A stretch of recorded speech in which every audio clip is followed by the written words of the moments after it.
Okay, welcome to Mrs. T's Chem Talk Regents Chem live stream number 2. I'm just going to confirm that everything is working okay, and then we'll get started in a couple of minutes.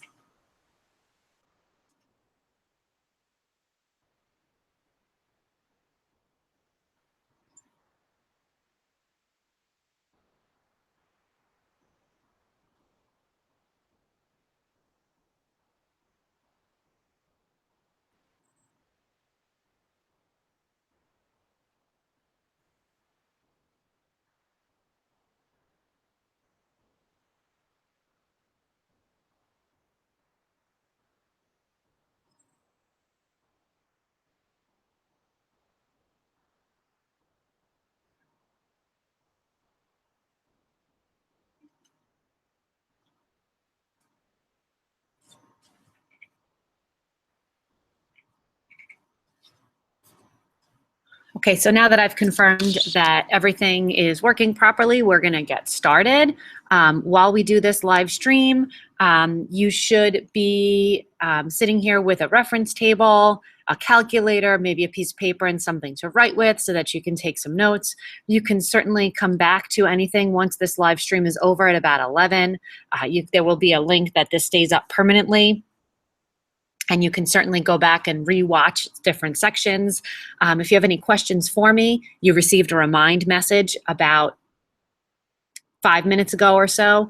You can respond to that remind message. It'll come right into my inbox here, and I will be able to see your questions and address those questions during the live stream. If you're not watching this live, sending me a message will not allow you to see the answer during the video. And just some things about the Regents exam, just so that we are prepared for that for tomorrow. The Regents exam is tomorrow. Oops, I shouldn't say tomorrow in case you're watching it on a different day. The Regents is Tuesday, June 20th in the AM. Now, different schools have different exact start times for AM exams, but for Calhoun High School, your start time is 8:15, and the end time is 11:15 a.m. We've had some room changes. I don't know if they're going to change again, so I still haven't given you your rooms. So I would suggest that you arrive, if you're a Calhoun student, that you arrive by 7:50 a.m. Check the signs on the West cafeteria, because there will be signs on the West cafeteria letting you know where to go. You should bring with you pens in blue or black, no gel pens. Okay, so make sure you do not bring gel pens, but you need to bring at least 2 pens. You should bring a pencil with an eraser, which you can only use for graphs, diagrams, and charts. You can't use pencil on any other part of the exam. So you will be using pen for most of the exam, including the bubble sheets. You should also bring a non-graphing calculator.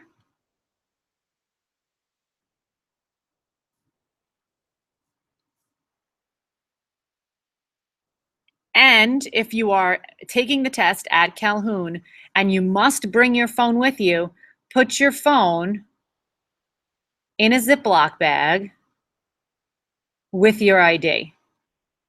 This way, that will help for the people who are collecting the phones. You'll pick up your phones in the auditorium when you finish the exam, if you're taking your exam at Calhoun High School. So we're going to get started here, and we are going to go over certain topics. Again, if as I'm going over these topics you have a question, please respond to the remind that I sent out this morning. And as you respond to those remind messages, I will get those messages directly, they'll come directly to me, and I'll be able to answer those questions the best I can in this video. This video will be YouTube, so when the video is over, I'll send that link out to you in case you want to watch it again. For the first thing that we're going to go over would be our acid and base definitions. So we have these two main definitions. We have the Arrhenius definitions and we have the Bronsted definitions. The Arrhenius definitions are the main definitions that we spoke about. The Bronsted Lowry acids was the other or the alternate theory. So for Arrhenius acids have H plus or H3O plus as the only positive ion in solution, whereas Arrhenius bases have OH minus as the only negative ion in solution. Arrhenius acids are going to turn litmus red and phenolphthalein colorless. Bases will turn litmus blue and phenolphthalein that dark pink color. For those of you who had me, you know, I had a couple of shirts and things that were in that color, that really deep, bright magenta pink. Arrhenius acids tend to have a low pH value, and Arrhenius bases will have your higher end pH value. And this is because, remember, these brackets mean concentration. For an Arrhenius acid, the concentration of the hydrogen or hydronium is greater than the concentration of hydroxide. And for an Arrhenius base, the concentration of hydrogen or hydronium is less than the concentration of hydroxide ion. Remember, each of them has both. It's the ratio that determines whether we have an acid or a base. For the other alternate Bronsted theory, acids are our H plus donors and bases are our H plus acceptors.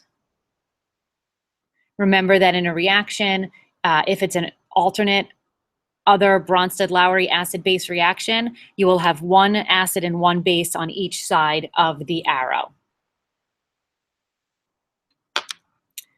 For the pH scale, when we're talking about the pH scale, if we talk about, we usually go from 0 to 14 in our pH scale, and the high end of the pH scale is base, the low end of the pH scale is acid, and 7 would be neutral.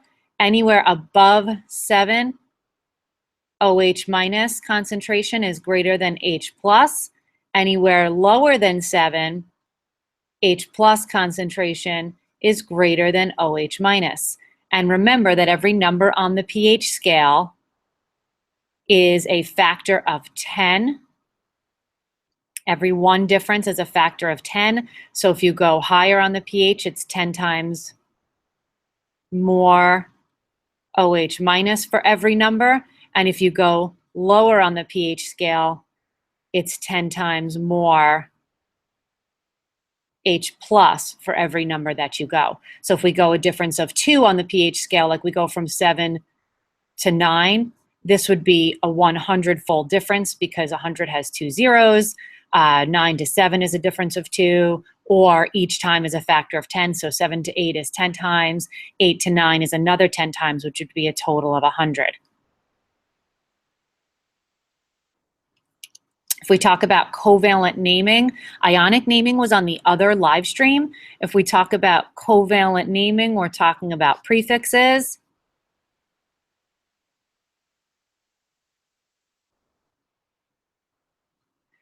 So N2O4 would be dinitrogen,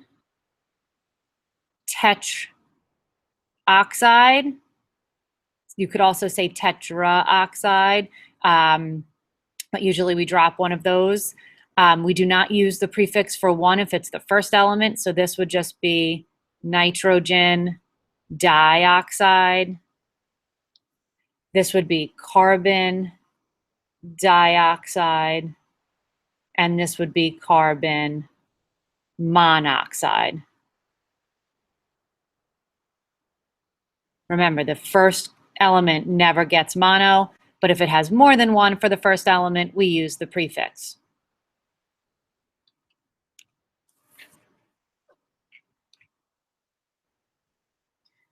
There was a request to go over the formulas on table T and to talk about when to use these formulas. So I'm just going to go down the list. Density speaks for itself. If they give you a mass and a volume, they're talking about density. Remember that higher density means more closely packed. So if you're comparing two samples of the same substance, two samples of carbon, two samples of water, if there's a higher density, the particles are more closely packed. That also means that there's more particles per unit of volume. When we're talking about mole calculations, we're going to take any number of any given mass, which would be in grams, and put it over the gram formula mass, which we call the GFM, and that's always going to give us moles.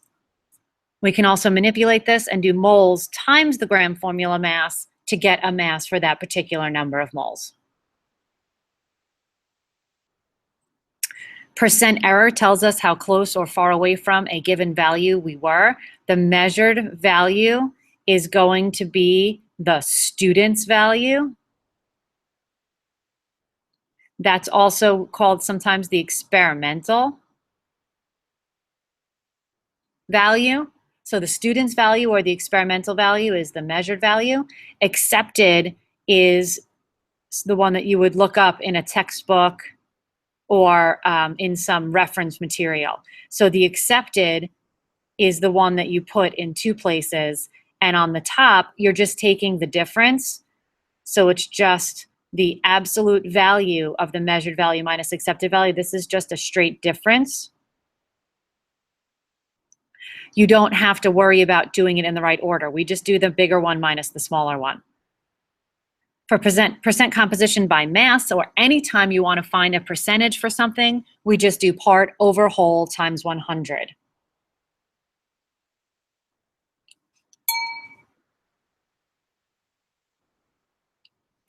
When we're talking about concentration, concentration usually comes in two flavors, which is parts per million and molarity. Parts per million, they're specifically going to ask for parts per million. Parts per million is also abbreviated as ppm. Molarity is the one that is abbreviated by big M. So if you have something in big M or in the unit moles per liter, this is your hint to use molarity. So you're going to take the moles divided by the total volume of the solution. Solute, remember, is our part. So that's the moles of the part divided by the total volume to get molarity. Molarity is abbreviated big M, and its unit is moles divided by liters. Combined gas law, when they talk about temperature, pressure, and volume for gases and ask about a new value, we're going to use this formula. Don't forget that STP are the values found on table A. So if they tell you that something either starts or changes to STP, that's the temperature and pressure on table A. And for this formula, we have to use kelvins for the temperature. So if they give you Celsius, you have to make sure that you change that to kelvins. Titration, this is the one where they're going to mention acid and base. We use the burettes for this one, the ones that we turn our head to the side and read it like a ruler.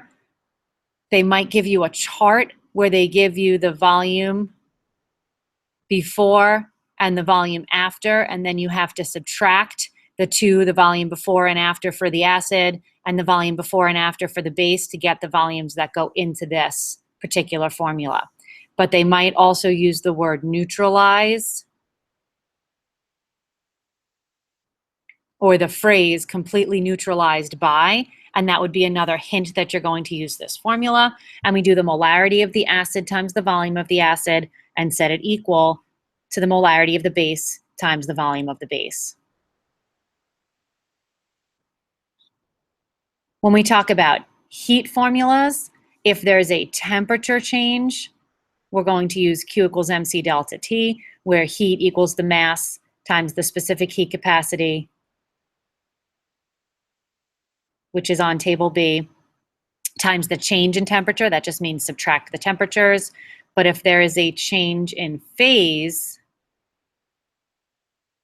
we're going to use these two formulas. We use HF for solid to liquid or liquid to solid.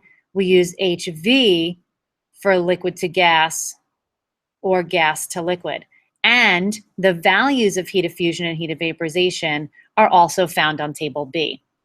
For vaporization, that's another word for boiling, and that takes much more energy than melting because we're overcoming stronger forces to separate the particles for boiling than we are for melting. And this last one here, if, for example, in the combined gas law, your temperature was in Celsius and you needed to convert it to Kelvin, you would just add 273 to get to Kelvin. Or if you're in Celsius, if you're in Kelvin and you want to get to Celsius, you just subtract 273 from both sides, right, to get the Celsius by itself. So Kelvin minus 273 gives you Celsius. Celsius plus 273 gives you kelvins. So that was our table T.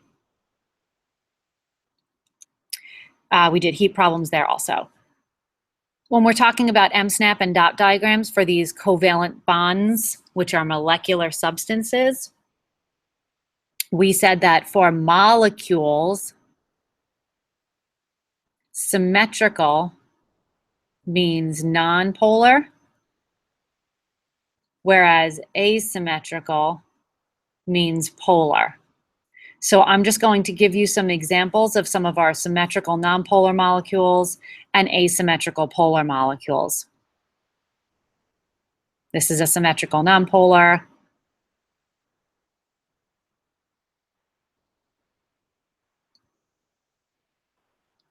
Carbon dioxide is a symmetrical nonpolar. Methane is a symmetrical nonpolar. And let's pick nitrogen.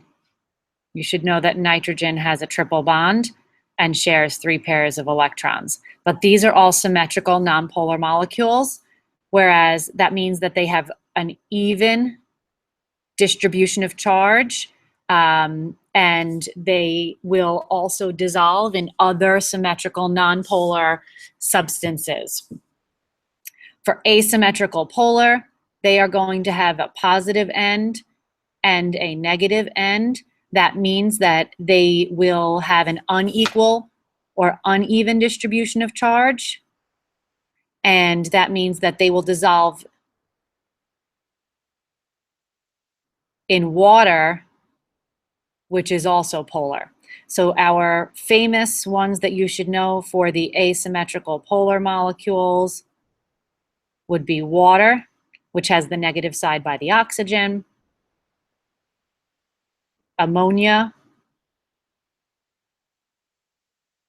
which has the negative side by the nitrogen, and maybe HF, which has the negative side by the fluorine. These 3 also happen to be the ones that have stronger than expected intermolecular forces, because these are also the 3 that have the hydrogen bonding.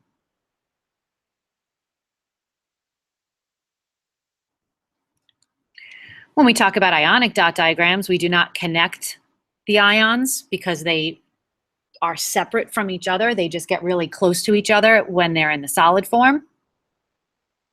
And for example, if you wanted to do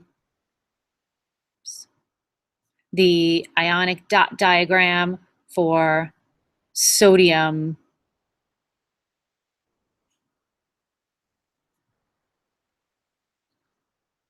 chloride, this IDE would be the hint that the chlorine is going to be negative. Sodium is a metal.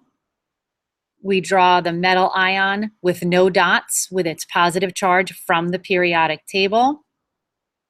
we draw the nonmetal with a stable octet with its negative charge from the periodic table. If these charges are equal and opposite, that's all you need to do. So magnesium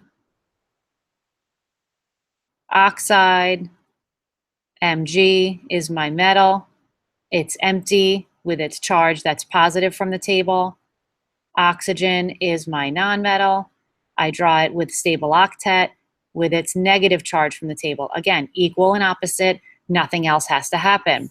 But if I wanted to draw the dot diagram for magnesium chloride, my Mg would still look like this. My Cl would still look like this, but these charges are not equal and opposite. So I use coefficients in front of my brackets in order to show how many of each one are present. So MgCl2, if I crisscross and drop the signs, so that means there needs to be a 2 in front of the Cl. 1 positive 2 charge and 2 negative 1 charges give me my overall neutral formula.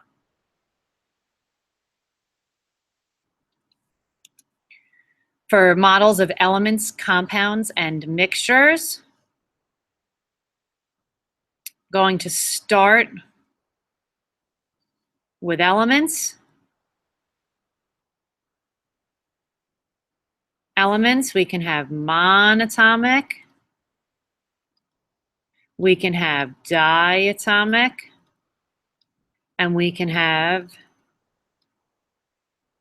triatomic, which you will probably not see, but the only triatomic that I know of would be ozone, 3 atoms of the same nonmetal.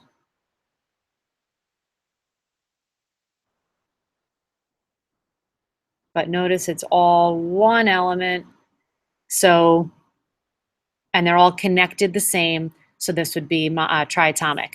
For monatomic, the ones that make monatomic molecules would usually be the noble gases, or group 18. So maybe helium looks like this.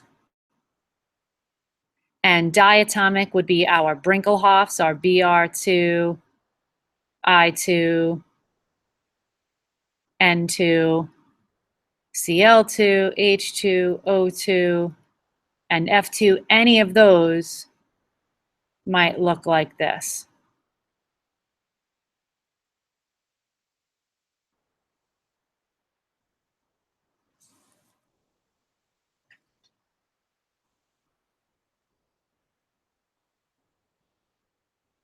So that is our element diagrams here.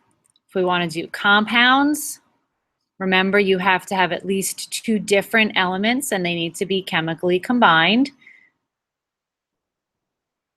And if I draw 3 compounds with the same elements, maybe I have one that's a 1-to-1 ratio.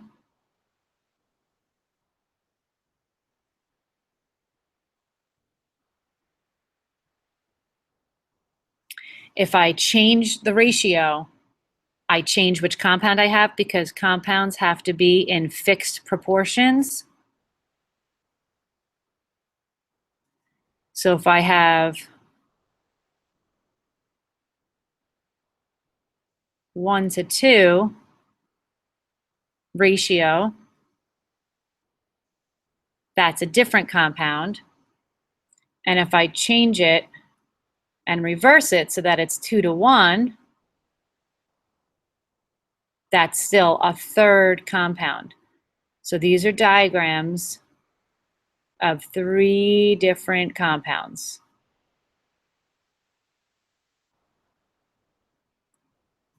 One-to-one ratio, 1-to-2 ratio, 2-to-1 ratio. We switched which one there was 1 of and which one there was 2 of. Anytime you change the proportions, you change the compound. So these are all different compounds in the 3 different boxes. So this would be compound number 1, compound number 2, compound number 3. Maybe this is NO, N2O, and NO2. Could be NO, N2O, and NO2. Changing the ratio changes which compound we have. That means that they will all have different properties from each other. Different physical properties, different chemical properties. When we talk about mixtures, remember we're talking about two or more substances physically combined. Because they're physically combined, they can be physically separated by such methods as distillation. That would be for mixtures of liquids with different boiling points. We can separate by chromatography if it's mixtures of pigments. We can separate by a centrifuge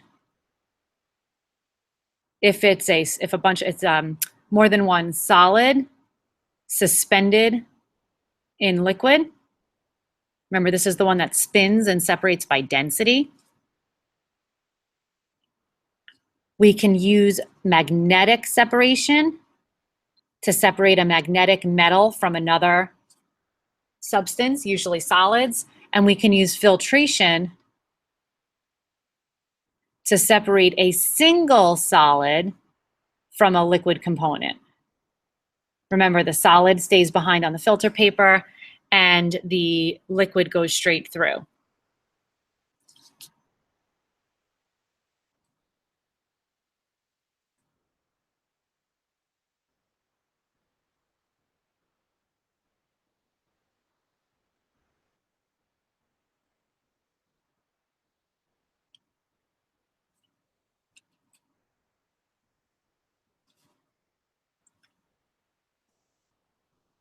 Now, if we want to talk about diagrams of mixtures,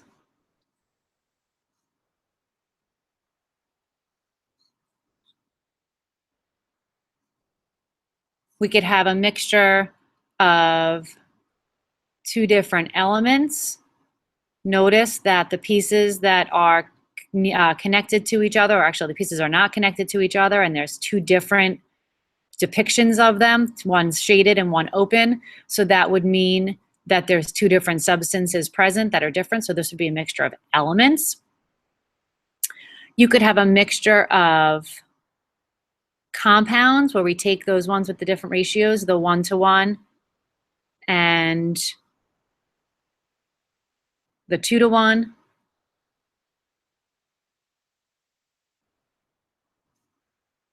We can also represent mixtures as an element and a compound. If we put, maybe this one, a couple of this one with a couple of that one.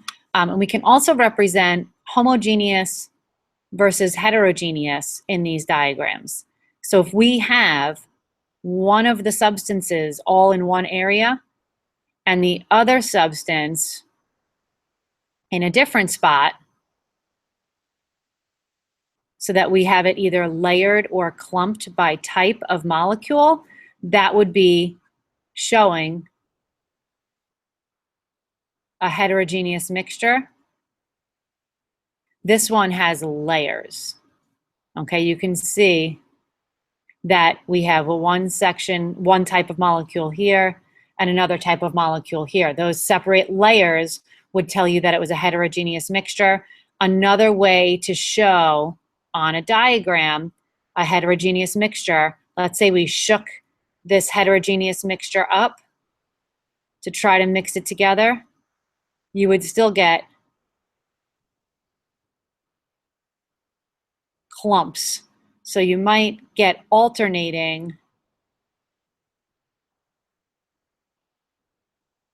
sections, but you would have groups where this here is a clump of the one kind of molecule. Here's another clump, and then we have layers also. So if you have layers or clumps visual differences throughout the mixture, you have a heterogeneous mixture. Here, in these two right here, these are shown more homogeneous because the molecules are sort of in between each other. There's no clumping of one kind of one type of molecule or layers of one type of molecule really close to each other. They're kind of interspersed more evenly. When we talk about metal and nonmetal ions, if I talk about metals, metals tend to lose electrons in ionic bonds.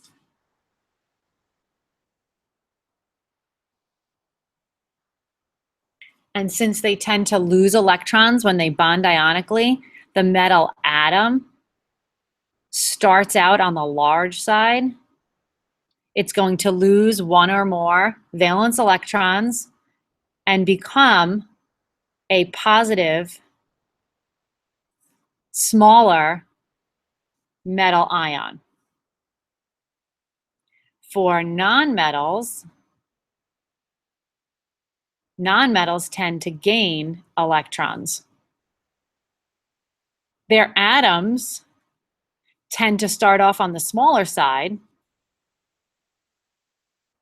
and they're going to gain one or more valence electrons, making a larger negative ion.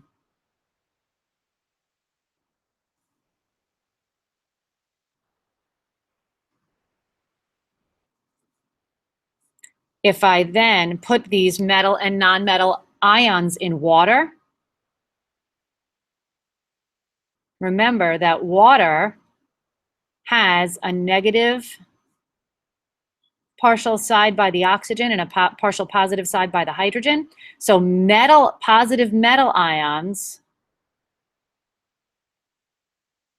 will attract the negative side, and negative nonmetal ions will attract the positive side. And water molecules will surround these ions three-dimensionally.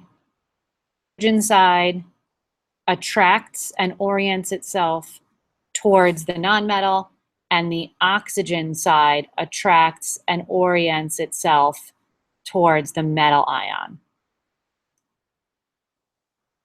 Because opposites attract, so the negative side attracts the positive ion, the positive side attracts the negative ion. We talk about mole-to-mole problems. We might have a problem or a reaction written like this. Remember that a reaction or an equation must be balanced in order to do a mole-to-mole problem. If we break down this particular chemical reaction and the way it's written, this is telling me that 2 moles of hydrogen react with 1 mole of oxygen to make 2 moles of water. We always have to be in a 2 moles to 1 mole ratio for hydrogen to oxygen, 2 to 2 ratio for hydrogen to water, 1 to 2 for oxygen to water. So if a question asked you, how many moles of oxygen are required to completely react with 6 moles of hydrogen, according to the balanced equation, I can eye it up and say, well, for every 6 of hydrogen, I'm going to need half that many of oxygen. So I can right away see that this number, if this changes to a 6, this number changes to a 3. But what I can also do is say, if it says how many moles of oxygen, I'm going to put an X over the coefficient for my oxygen. And when it says 6 moles of hydrogen, I'm going to put a 6 over the coefficient for my hydrogen. And then I solve the proportion. 6 over 2 equals x over 1. And that means that x equals 3 moles.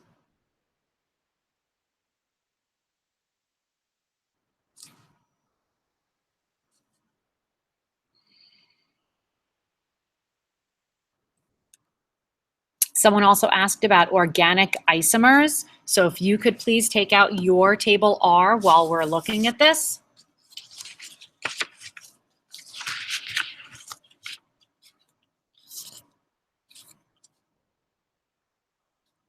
First of all, isomers are defined as substances that have the same molecular formula,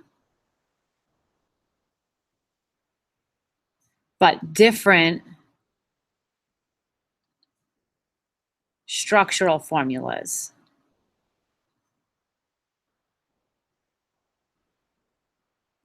So that means that when you add up all of the atoms,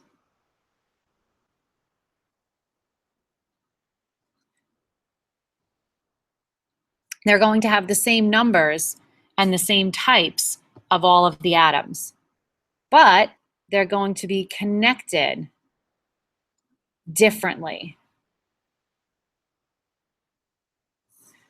For example, if we're looking at butane, butane,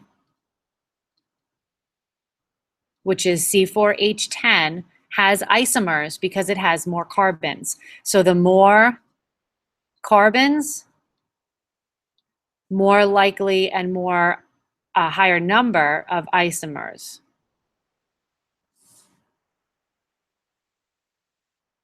So butane can be drawn like this, which is known as N-butane or straight chain butane. But we can also take one of those carbons off of the end and stick it on one of the bonds on the carbon in the middle. So this one, you can trace your pen through all the carbons in a straight line without doubling back. This one, you can't because it makes a T. So you can see that it's connected differently. So that would be the way that you would do isomers for alkanes. You would go from a straight chain to different types of branches.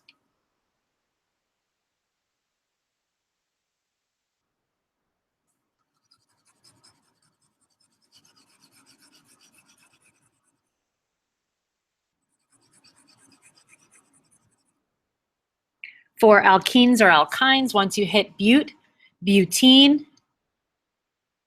has 2 isomers, and butene, remember, has a double bond. And we can either put it after the first carbon on an end, or we can put it between the 2 middle carbons. So for the alkenes or even the alkynes, moving that multiple bond, moving the double or the triple bond once you get to 4 carbons is another way to make different isomers.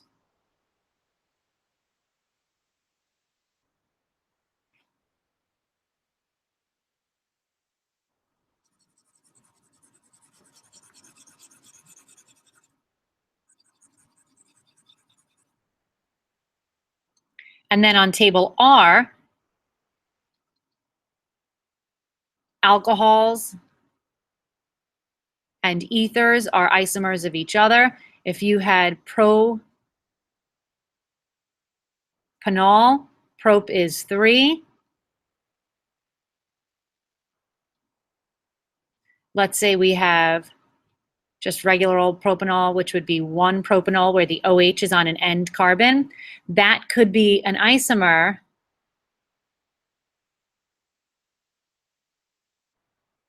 I should say that is an isomer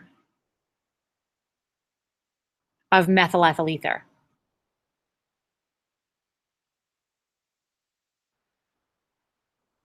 Remember, for the ethers, you have the oxygen connecting the 2 chains, and you just name the two chains, methyl for 1 carbon, ethyl for 2 carbons, and you just name those 2 chains. For the alcohol, it ends in OL. You can use the example on the formula sheet. Prop for 3 carbons here.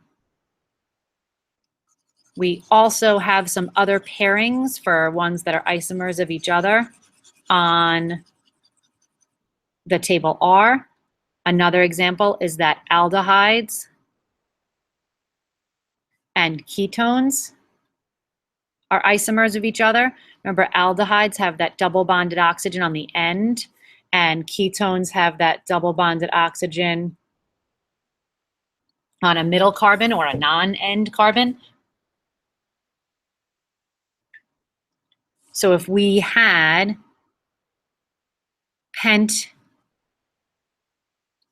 anal, pent means 5 carbons.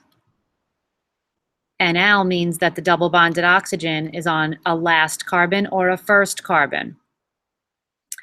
Pent anone has to have a number, either 2 or 3. We want to do 2-pentanone. We do 5 carbons, and we move that double bonded oxygen from the end, like pentanal, to the second carbon for 2-pentanone. They still each have the same total numbers of carbons, hydrogens, and oxygens, but they're now connected differently. Another example of ones that are isomers of each other would be organic acids and esters. If they have the same total number of carbons, they're each going to be isomers of each other.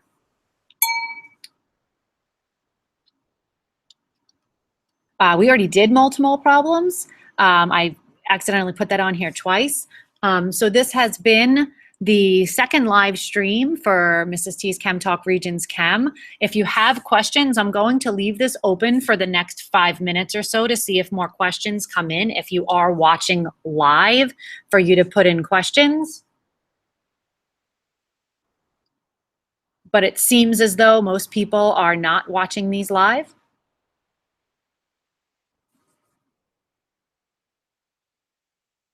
So I'm just going to wait until 10:38.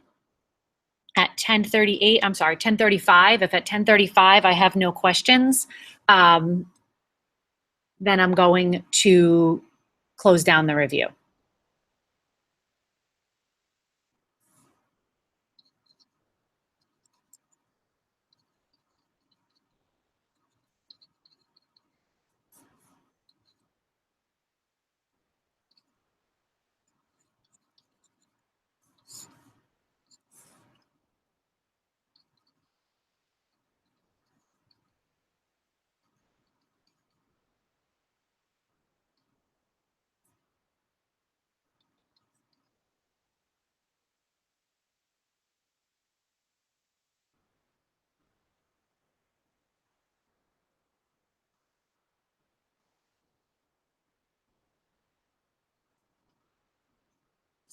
So while I'm waiting to see if anybody's going to send me in any more questions, please make sure that if you're not taking your exam with me at my school, that you know what time AM exams start in your school.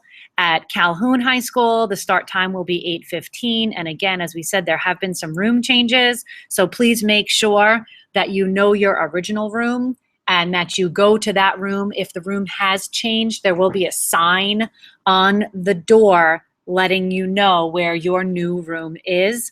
They will also have the room changes posted by the auditorium and by the cafeterias. For Calhoun High School, you should arrive no later than 7:50, especially because of the room changes. Please make sure you bring pens and pencils. Pens should be blue or black, not gel pens, and you'll use those on almost everything, including the bubble sheet. Graphs, diagrams, and charts are the only things that you can use pencil on, and you should bring a non-graphing calculator. Please, scientific is suggested, but any 4-function calculator will do. If you bring a graphing calculator, you will not be permitted to use it.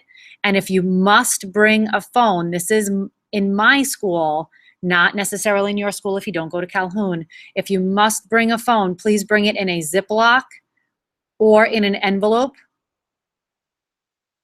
And if you're bringing it in an envelope, please make sure it has your name on the outside.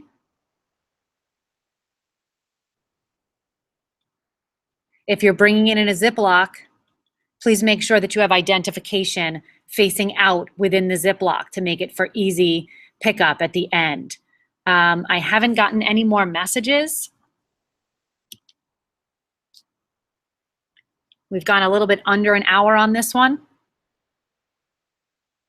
but I've gone over all the questions that you've asked. I was infusing, people were asking questions throughout the live stream, and I did go over any of the questions that came in via Remind at this point.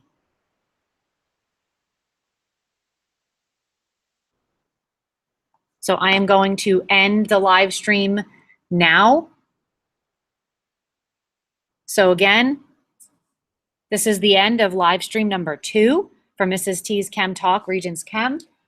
If you have other questions or anything else that you need to go over, you can search through the rest of my YouTube channel, look for some of the other videos to see if you can find your help there. Good luck studying, and goodbye.